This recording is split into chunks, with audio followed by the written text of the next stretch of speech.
नमस्कार, सत श्री अकाल, राम राम सा, खंबा गणी वंदना प्रणाम। आप सभी का ऑल्ट न्यूज़ मीडिया पे फिर से स्वागत है। मैं आपकी होस्ट गायत्री देवी।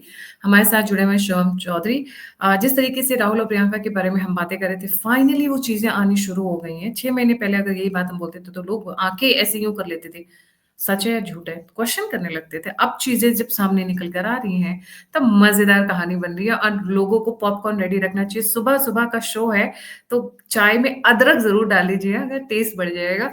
शिवम, इस वक्त प्रियंका और राहुल के बीच में द्वंद गर्माता हुआ नजर आ रहा है। उसके बाद स्वरा भास्कर की वाट लग गई, मैंने सुना है। राणा आयु भागी भागी फिर रही है, एक थाने से दूसरे थाने, एक पुलिस स्टेशन से दूसरे police station. Over to you. But उससे पहले सभी व्यूअर्स से रिक्वेस्ट है, प्लीज लाइक सब्सक्राइब शेयर करना ना भूलें। और कॉन्फ्रेंस की रजिस्ट्रेशन शुरू हो चुकी है, 1 और 2 मार्च, constitution club of India, Delhi. आप आए, हमसे मिलें, हम लोगों के साथ टाइम स्पेंड करें और गप्पे शप्पे मारें, व्यूज एक्सचेंज करें। इसी के साथ शिवो, लेट्स गेट स्टार्टेड जी। जी। गायत्री जी नमस्कार, सभी दर्शकों को जय श्री राम, सुप्रभात। देखिए, मुझे याद है पिछले साल मार्च में हमने एक एपिसोड किया था। मैं शायद आपके साथ सबसे पहला मेरा एपिसोड वही था, जहां मैंने बात ये रखी थी कि भैया देखिए, प्रियंका और राहुल भैया में बहुत अच्छा नहीं चल रहा है, कहीं ना कहीं थोड़ा बहुत है। लगभग साल भर हो गया है, तो लोग कहते थे कॉन्स्पिरेसी थ्योरी है और कहां से क्लिक बेट का कंटेंट लेके आ रहे हैं। और मैंने आपसे तब भी कहा था, साल भर के अंदर देखिए चुनाव हो जाने दीजिए, उसके बाद घर के जो पतीले हैं ना, घर के बर्तन, वो बाहर सड़कों पे दिखेंगे आप, वो वहां बजते हुए दिखेंगे। अभी घर में खनखना रहे हैं, अब सड़कों पे खनखनाएंगे, और वो होने लगा है। और इसलिए कह रहा हूं, टाइम से आगे रहता है ऑल्टरनेट मीडिया। बहुत सारे नैरेटिव, बहुत सारे पॉइंट्स ऐसे हैं। आज मैंने एक ट्वीट भी किया, केजरीवाल के लिए भी मैंने एक प्रेडिक्शन किया था, जो आज सही साबित हो गया कि वो एक खास तरह का इंटरव्यू देगा, और उसने वो दे दिया है। और ये बात हमने 23 तारीख को बता दी थी, और मुझे ऐसा लग रहा है केजरीवाल भी हमारी वीडियो देख के अपना चुनाव लड़ रहा है। खैर, आजकल हो क्या, जी, दरअसल पार्टी के अंदर हुआ क्या, अभी हमें ध्यान हुआ कि जब सुप्रिया सिन्हा अभी कुछ समय पहले एक प्रेस कॉन्फ्रेंस कर रही थी, उनसे पूछा गया कि भैया राहुल गांधी क्यों नहीं कैनवेसिंग कर रहे हैं, क्यों कैंपेनिंग नहीं कर रहे हैं। उन्होंने कहा तबियत खराब है, वायरल हो गया, कोई कोई रीजन उन्होंने दिया है। तो उन्होंने कहा ठीक है, राहुल जी की तबियत खराब है, तो प्रियंका जी क्यों नहीं कर रही, खड़गे जी क्यों नहीं कर रहे। तो उन्होंने आके कहा कि भैया प्रियंका गांधी इसलिए नहीं कर रही, वो बहुत बड़ी विश्व स्तर की नेता है, अंतर्राष्ट्रीय स्तर की नेता है, और वो चुनाव प्रचार है, छोटे मोटे इलेक्शन में चुनाव प्रचार नहीं करती। दरअसल ये जो पूरा का पूरा उनका बयान था और ये प्रेस कॉन्फ्रेंस थी, ये बहुत ज्यादा बेहतर तरीके से गया नहीं है प्रियंका के कैंप में। ऐसा लग रहा है कि प्रियंका गांधी के कैंप को ऐसा लग रहा है कि कहीं ना कहीं उन्हें साइडलाइन करने की तैयारी है। कभी कह दिया जाता है चुनाव बहुत छोटा है, कभी कह दिया जाता है चुनाव की कमान राहुल जी ने संभाली है। हमने देखा किस तरीके से प्रियंका गांधी को महासचिव बनाया गया था, without any responsibility, without any portfolio, कोई जिम्मेदारी नहीं दी थी। उसके बाद उन्हें यूपी का प्रभार दिया हुआ था, वो प्रभार भी उनसे ले लिया था।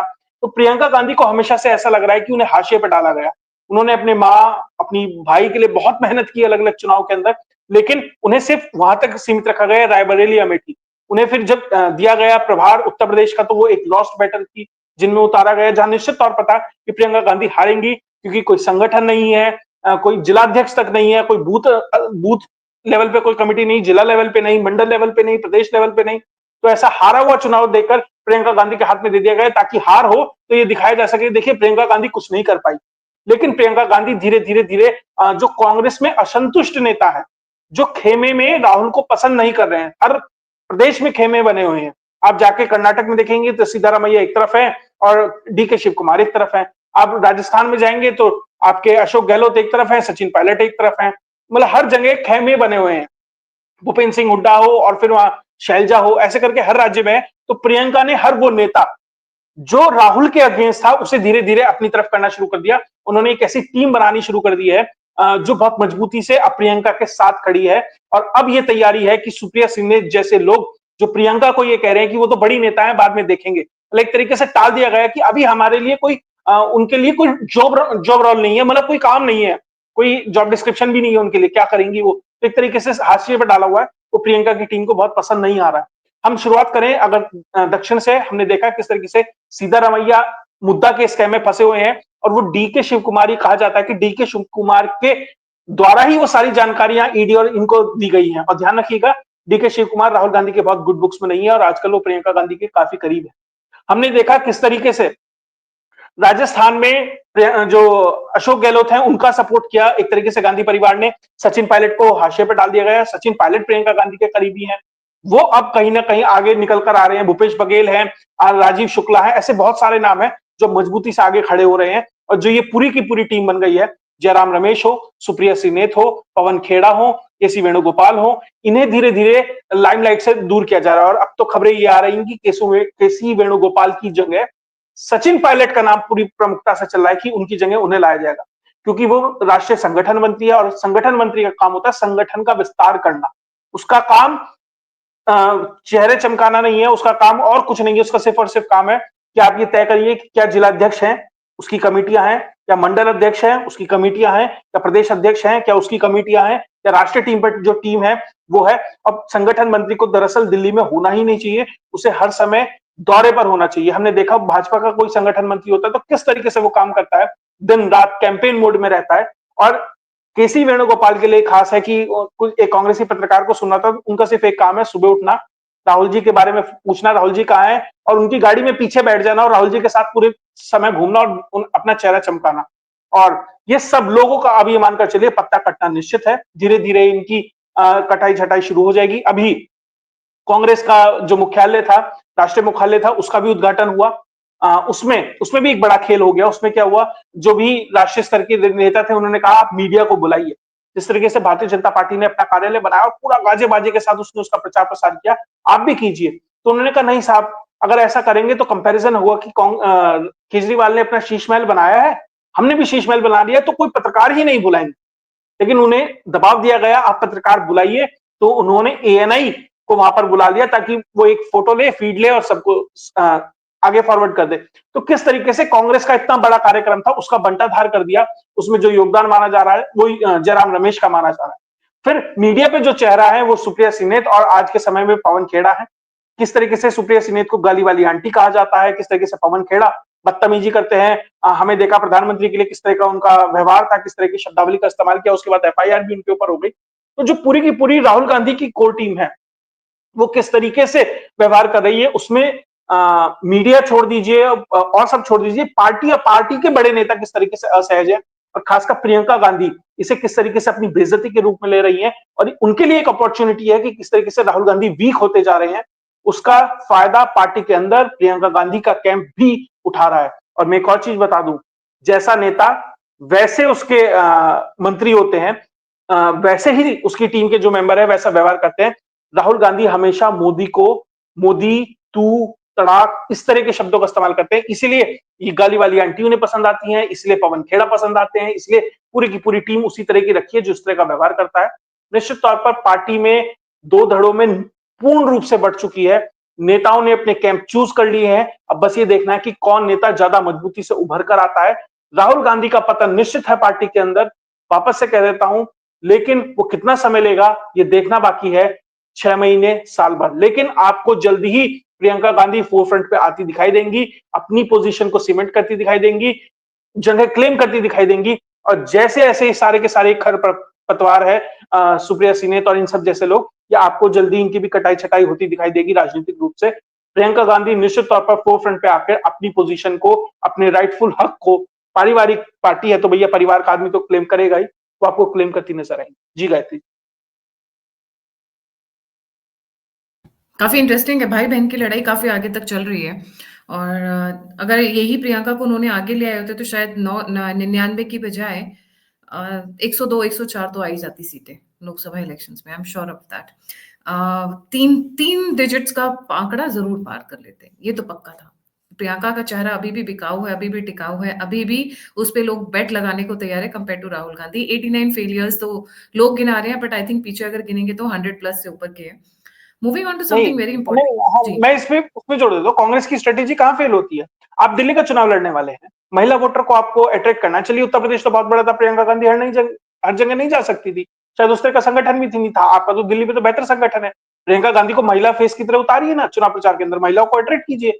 कहाँ है उस स्ट्रेटेजी बनाने वाले, कहाँ है। दिल्ली की टीम से मांगा गया कि भैया आप एक रोड मैप तैयार करके दीजिए, राहुल गांधी जी पदयात्रा पे निकलेंगे, वो रोड मैप ही नहीं आया। और ऐसा ही राहुल गांधी ना वो फॉलो अप लिया कि भैया कहाँ है रोड मैप, मुझे करना है। मतलब जैसा नेता वैसी सुस्ती। उसके बाद दिल्ली के अंदर एक खास वर्ग है, मतलब जो दलित वर्ग है, खास बड़ी पॉपुलेशन है उसकी। आपने कहा कि हमने राष्ट्रीय अध्यक्ष बनाया खड़गे जी को, भैया दलित है तो उन दलित चेहरे का इस्तेमाल करो ना। वो क्यों नहीं करते? क्योंकि आपको बता दूं, क्योंकि ना प्रियंका गांधी और ना मल्लिकार्जुन खड़गे राहुल गांधी की गुड बुक्स में है। वो मल्लिकार्जुन खड़गे हैं सोनिया गांधी जी के सौजन्य से, प्रियंका गांधी का अलग कैंप बना हुआ है, राहुल भैया का अलग कैंप बना हुआ है। तीन टांग पे खड़ी है ना ये पार्टी, इसीलिए वो उसका बैलेंस नहीं बन रहा है। सोनिया अलग, राहुल अलग, प्रियंका अलग। तो किस तरीके से एक छोटे से राज्य में आप का चुनावी प्रबंधन नहीं होता? अब बिहार का चुनाव है, उसके बाद बड़े बड़े चुनाव है, कहां से लड़ेंगे? ठीक है, आपने सोरोस के पैसे पे 10,000 करोड़ पे एक यूफोरिया क्रिएट किया, मिस इंफॉर्मेशन का कैंपेन चलाया, आप 99 का आंकड़ा छू लिया, लेकिन कुछ हुआ थोड़ी है उससे हासिल। जी गायत्री जी। बिल्कुल, बिल्कुल सही कह रहे हो आप। अब आते हैं राणा अय्यूब की तरफ। राणा अय्यूब को क्या हो गया? इतनी परेशान क्यों है? थाने-थाने क्यों फिर रही हैं? जी। जी, देखिए राणा यूब भी एक कैरेक्टर है।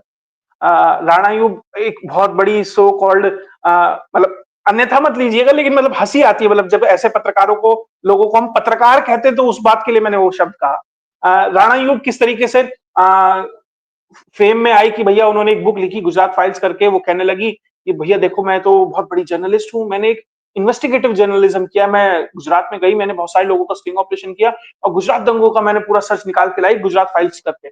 और एक इंटरव्यू में उन्होंने क्लेम किया कि मेरे पास पूरा का पूरा स्टिंग ऑपरेशन है, उसकी ट्रांसक्रिप्ट मैं जाकर सबके सामने सार्वजनिक कर दूंगी। वो अलग बात है, राणा यूब ने आज तक किसी भी स्टिंग ऑपरेशन की कोई भी ट्रांसक्रिप्ट कहीं भी जाकर उन्होंने बताई नहीं है, कहीं रिवील नहीं की। उनसे मांगा जा रहा है भैया तुमने कहा था दे दो। उसके बाद हालत ये हुई कि उन वो एक जो ये शराबुद्दीन मर्डर केस हुआ था, माफ कीजिएगा, एनकाउंटर केस हुआ था, उसके अंदर उनकी बुक को कोट किया गया था। सुप्रीम कोर्ट ने बुक उठाई, जितनी तेजी से अंदर आई थी ना, उतनी तेजी से सुप्रीम कोर्ट से बाहर फेंक दिया। कहा कि भैया मनगढ़ंत कहानियां, इससे काम नहीं चलेगा। तो ठीक है, पूरा का पूरा वेस्ट का प्रोपेगेंडा चलाने वाले बहुत सारे ऐसे चैनल्स हैं, बहुत सारे ऐसे मीडिया हाउसेज हैं, उन्हें स्पेस देते हैं, वहां जाके बहुत ही एक्सेंट वाली इंग्लिश में अपनी बातें रखती हैं। तो मतलब बड़ी पत्रकार वेस्ट के हिसाब से, लेकिन भारत में कोई उन्हें सुनता नहीं है, कोई फैन फॉलोइंग नहीं है, कोई भी रीडरशिप उनकी नहीं है। लेकिन जिस तरीके से ट्विटर पे वो एक्टिव रहती है और ट्विटर पे किस तरीके से हिंदू देवी देवताओं के लिए उनके शब्द हैं, वो बहुत ही घृणात्मक है। अगर उसी स्तर का ये नुपुर शर्मा ने कहा, मतलब नुपुर शर्मा ने कोई बात कही, वो मिसकोट करी गई लोगों ने, और देखिए नुपुर शर्मा के लिए क्या कहा गया, और इन्होंने डायरेक्टली हिंदू देवी देवताओं का नाम लेकर क्या कहा। अगर अगर ये दूसरा पक्ष होता, अब तक इनका सरतन से जुदा जैसी स्थिति क्रिएट हो गई होती, पूरे देश में हल्ले हंगामे मच गए होते। लेकिन इसी को देखते हुए एक वकील है अमिता जी, उन्होंने एफआईआर फाइल कराई है साइबर थाने के अंदर, साउथ दिल्ली के अंदर, और विभिन्न धाराओं में इनके खिलाफ एफआईआर दर्ज हुई है। मैं आप बता देता हूं धाराएं हैं, 500 सेक्शन 505, सेक्शन 295 ए और सेक्शन 153 ए कि समाज में वैमनस्य फैलाना, झूठ बोलना और इस तरह की धाराएं हैं, उसमें इनके खिलाफ एफआईआर दर्ज हुई है। और देखिए किस किस तरह के ट्वीट इन्होंने किए। 2015 में इन्होंने ट्वीट किया कि जो सावरकर हैं वो एडवोकेट करते थे कि रेप एक नेसेसरी कंपोनेंट है हिंदू राष्ट्र का। मतलब मुझे नहीं पता सावरकर ने कब कहा छोड़िए, सोचा भी होगा अपने जीवन में, और ये प्रोजेक्ट किया जा रहा है। और इसे जो मेन स्ट्रीम मीडिया है बाहर की, BBC, Washington post, New York times है, वो उठाएगी, वो इसे कोट करेगी कि देखिए भारत की एक माइनॉरिटी पत्रकार है, बहुत बड़ी पत्रकार है, उसने ये कोट किया है, और आगे जाके ये सोर्स बन जाएगा। ये स्थिति क्रिएट कर दी गई है। इस ट्वीट के खिलाफ उनके एफआईआर हुई है।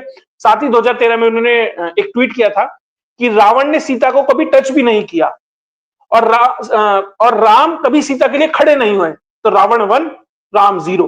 तो किस तरीके से मां सीता के लिए उन्होंने गलत शब्दों का इस्तेमाल किया। उसके बाद 2014 में एक ट्वीट किया, गरीब सीता के घर के पे कब तक रहेंगे रावण की हुक्मरानी, द्रौपदी का लिबास उसके बदन से कब तक छीना जाएगा। मतलब किस किस तरह के शब्दों का इस्तेमाल किया गया। मैं पूछता हूं ना, आपने डेजर्ट वाली जो संस्कृति है उसमें भी बहुत सारे ऐसे कैरेक्टर होंगे, उनपे भी कोई ऐसी शेरो शायरी मार के दिखा दीजिए एक दिन, अगर भारत में आपकी एंट्री भी हो जाए।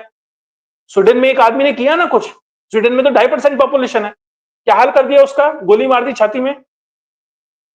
आप सोचिए भारत में कभी ऐसा कोई कर पाएगा क्या? नहीं कर पाएगा। लेकिन हाँ, मेजॉरिटी हिंदू पक्ष के लिए आप ऐसे बयान दे सकते हैं और खुलेआम घूम सकते हैं, और आप एक बहुत ही हाईली अक्लेम्ड राइटर और जर्नलिस्ट कहलाए जाएंगे, आप ऐसा करेंगे निश्चित तौर पर। इसलिए उनके खिलाफ एफआईआर बहुत बेहतर है। कोर्ट ने जो वहां का एडमिनिस्ट्रेशन है उसे भी कहा है, क्योंकि जो कंप्लेनेंट है, जिसने कंप्लेन की है, वो बहुत ज्यादा रिसर्च इंडिविजुअली नहीं कर सकती, तो वहां के जो पुलिस स्टेशन के अधिकारी हैं, आईओ वगैरह हैं, उन्हें कहा गया है कि आप पूरा का पूरा इस पे इन्वेस्टिगेशन कीजिए और डिटेल्ड रिपोर्ट बनाइए, और एफआईआर संगीन धाराओं में दर्ज की गई है।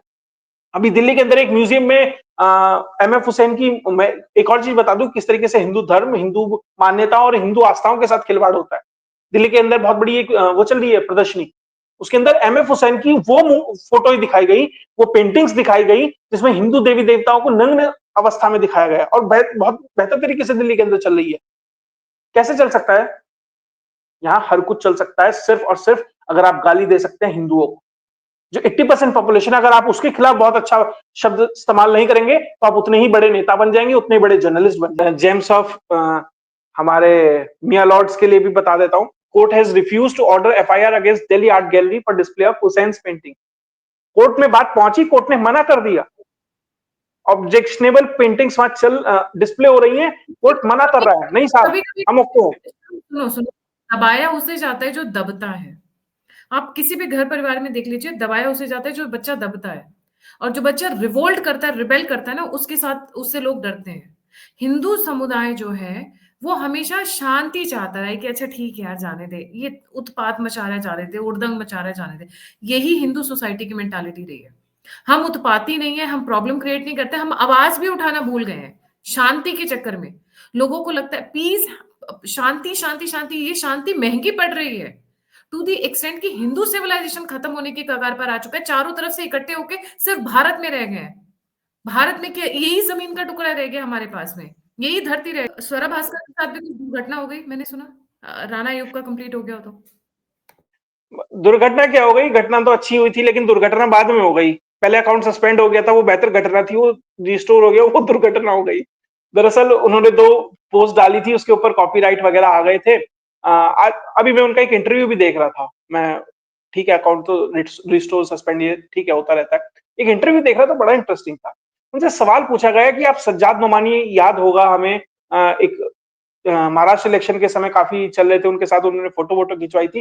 वो जस्टिफिकेशन देती, नहीं साहब वो फोटो तो मैंने बहुत पहले खिंचवा ली थी, मुझे पता नहीं था सज्जाद नोमानी साहब के विचार इतने रेडिकल है, वरना फिर मैं सोचती मेरी टीम में से मुझे बिना बताए वो फोटो ट्वीट कर दी गई। मतलब इतनी नाइव है क्या स्वरा भास्कर कि एक टीम का मेंबर एक फोटो ट्वीट कर देता है, और वो भी वो जो आपने बहुत पहले खिंचवाई थी और आपको पता नहीं लगा, और पता लग गया तो आपने उसे डिलीट क्यों नहीं करवाया जब आपको लगा कि सज्जाद नोमानी बहुत बेहतर विचार नहीं रखते हैं।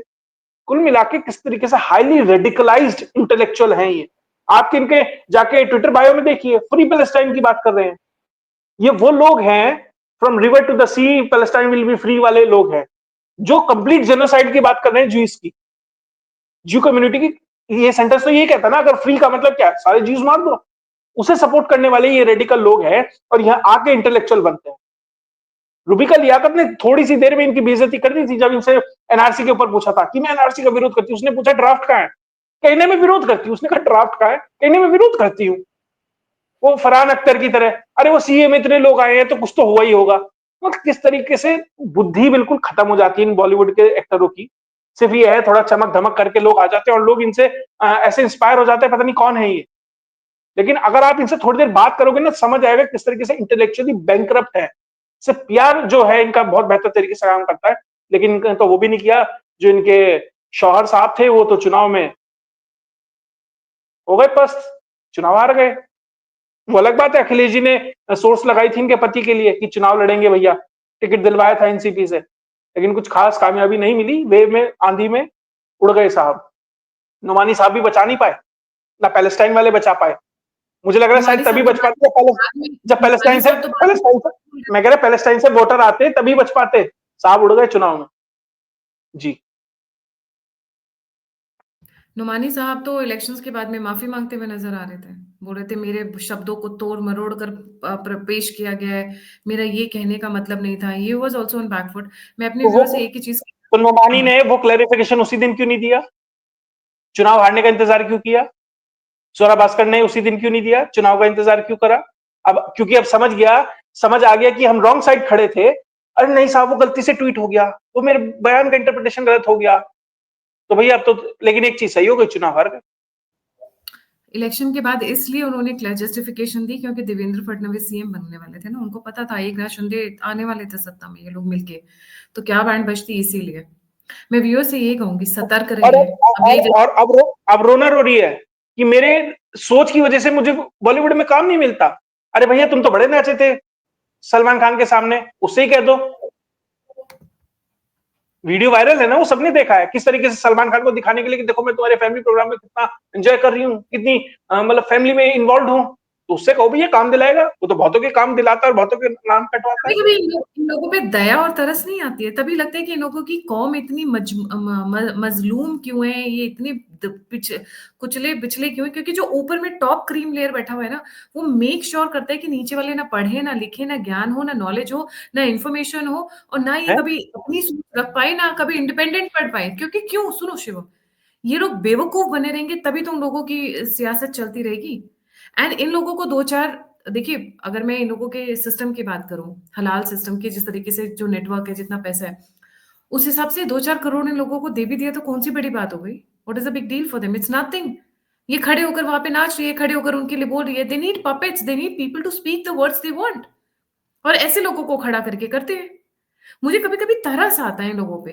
यार इज्जत की 2 रोटी अपने घर की ज्यादा अच्छी है कंपेयर टू तुम किसी के फेंके हुए टुकड़े उठाकर खा रहे हो। वो क्या फायदा है? जी शिवम। देखिए तो सबका अपना अपना टेस्ट है, किसी को जूठा खाना पसंद है, किसी को ताजा खाना पसंद है, वो तो नहीं कह सकते, वो तो सबका अपना अपना। लेकिन जो भी है जिस तरीके मुझे लगता है कि जो लेफ्ट इकोसिस्टम है उसे और बेहतर अपने ऐसे आइकन आइडेंटिफाई करने चाहिए जो कम से कम थोड़ा ज्यादा उनसे अगर बात करें या थोड़ा ज्यादा एक्सपोज हो जाए तो उनके अंदर की बैंक्रप्सी निकल के ना आए। तो थोड़ा अच्छे कंटेंट वाले लोगों को लाएं। पहले ठीक ठाक थे लेकिन सोशल मीडिया के युग के आने के बाद सब जल्दी जल्दी एक्सपोज हो जाते हैं सेकंडों में। बहुत काम करने की जरूरत है लेफ्ट विंग को। अब हमेशा पिछड़ता जा रहा कहती है हूँ इस रेस में। लेफ्टिस्ट 3 कैटेगरी के आते हैं। एक जो बाय बर्थ हैं, जिनका दिमाग पहले से ही वैसा है। दूसरा जिनके साथ शॉक्स हुए हैं, ट्रॉमास हुए हैं लाइफ में, और फिर वो लेफ्टिस्ट बिलीव करने लग गए उस सिस्टम को। तीसरा अपॉर्चुनिस्ट, जिसका चाइना सबसे बड़ा एग्जाम्पल है तो कैपिटलिस्ट बट अपने आप को प्रेजेंट करता है कम्युनिस्ट।